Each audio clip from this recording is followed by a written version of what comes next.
Okay, so this third video on writing the sequel is how to end it. So we're going to end with a cliffhanger because this is just the beginning of the sequel. So just as Rick Riordan left us with cliffhangers every chapter through the Red Pyramid, we want to end our first chapter here on the sequel with a cliffhanger.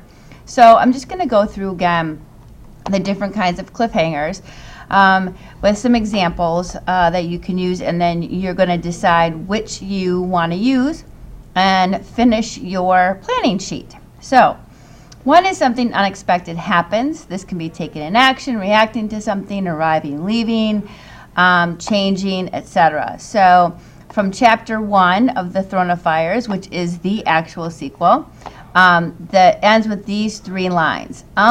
Jazz pulled her wand. What was that sound? My heart sank. I think, I said, Sadie just found her big diversion. So this is a reacting to something, right? They're reacting to a sound. 2 is there's new information. Then my vision from the Hall of Ages, the implications of what I'd seen sank in. It's all right, Amos said. I've just returned from Egypt. I tried to swallow.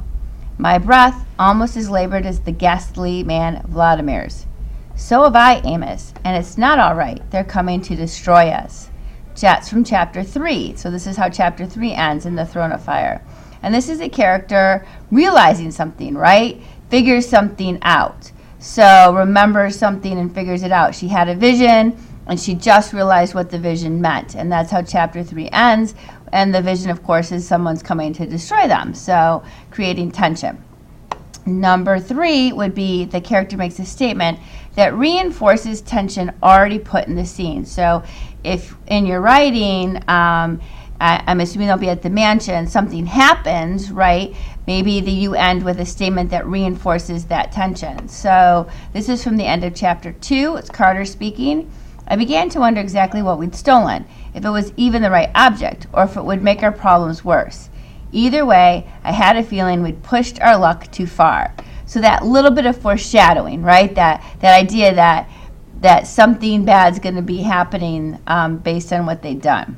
And then number 4, summing up the situation to remind the reader of everything that has gone wrong. This is probably not going to be relevant for this particular writing assignment, but it's here. It is a way to end with a cliffhanger.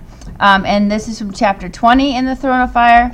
On the sundial, the needle's shadow was pointing to 8. That meant even if we could still leave the 4th house, even if we could get through the 5th, 6th, and 7th houses, it wouldn't matter. According to what Tawarit had told us, the gates of the 8th house would already be closed.